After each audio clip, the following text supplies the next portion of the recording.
All right, so today we just finished leaving Governor Kemp's office, the governor of Georgia.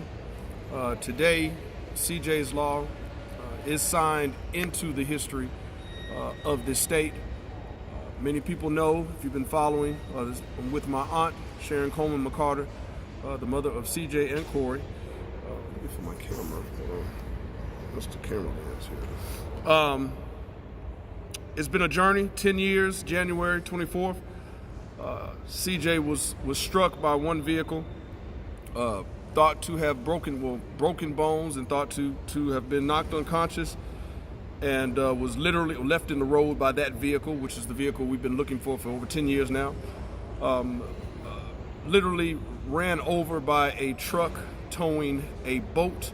That is the vehicle that actually ended his life. If that first vehicle would have stopped, CJ would be alive. Because of that, first and foremost, CJ's body was wrongly identified, improperly handled by the Cobb County Medical Examiner's Office. He laid for 3 days, 72 hours, mislabeled as John Doe, despite the fact that he had identification on his person, despite the fact that he had a cell phone on his person, which is how the medical examiner ended up 72 hours later contacting my aunt, who was then now retired from Woodrow Wilson Center of Scholars in D.C. for Scholars in D.C. We contacted every hospital because he was a diabetic. We also filed a missing persons report. So missing persons department is supposed to check all hospitals and morgues, so they failed us as well. Last point on that, totally dismantling, in our opinion, a true chance of getting justice. Everybody knows the first 48 hours after a crime is crucial, especially in a hit and run. When you have damage to a vehicle, that vehicle had a 72-hour head start to not have the public look for this vehicle and have the vehicle repaired, the whole nine. So it's just a travesty. And this is a bittersweet moment. I'll spend a couple more minutes, then my aunt will chime in. This is a bittersweet moment because my aunt just buried her last child, Corey Jones. Rise in honor, rise in power, rest in peace to both Corey and CJ, who we lost Corey the day after CJ's law passed the House, making it available for the governor to sign, having passed the Senate earlier. So the day after CJ's law passed the House, making it past both chambers on March 22nd, and on later on in the wee hours of that morning is ironically when his younger brother dies due to a broken heart and grieving ultimately over his older brother. So today we have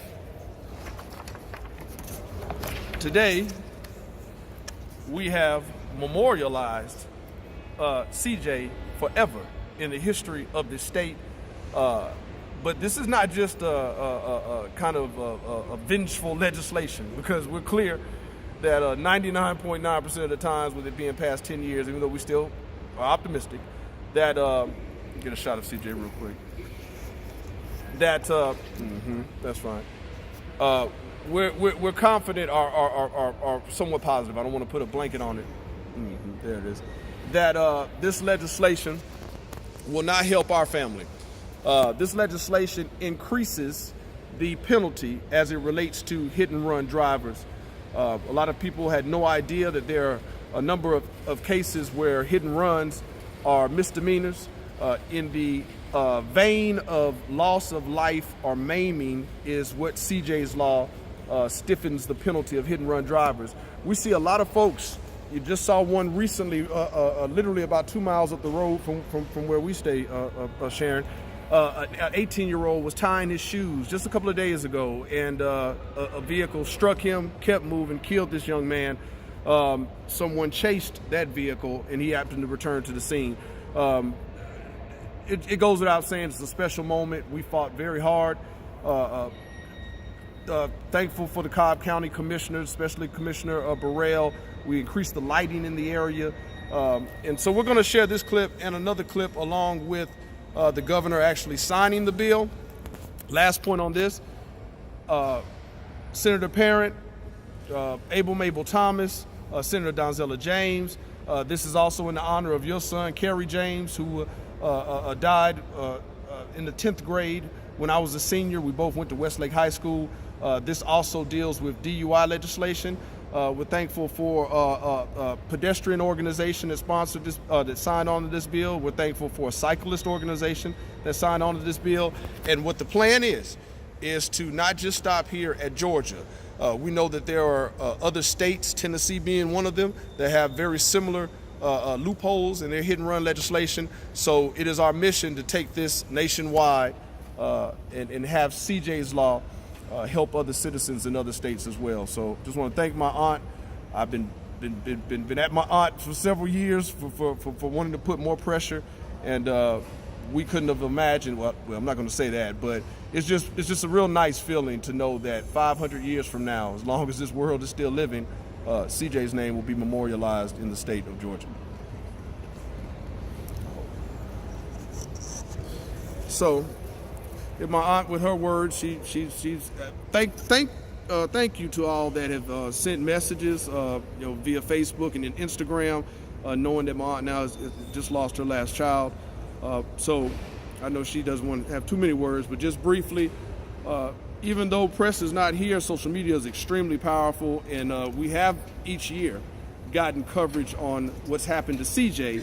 But now that we've concreted this legislation, we felt the need to do a video ourselves and let everyone know through social media.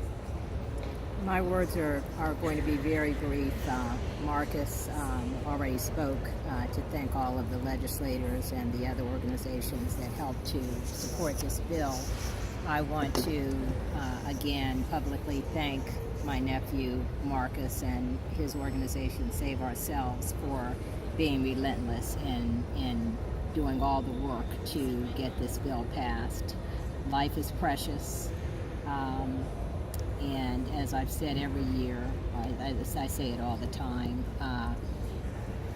the person who hit CJ and then left, I just hope that they realize the pain that is left behind, for the family. It never leaves. I'm happy that we got this legislation passed, and I hope that we can get it passed in other states as well. Again, thank everyone for all of your support, and hold close to your heart always those that you love. Life is short. Rise in honor, rise in power, Cuzzo, Lil Cuzzo, Charlie Enrique Jones III, aka CJ, Corey Ernest Jones. Peace.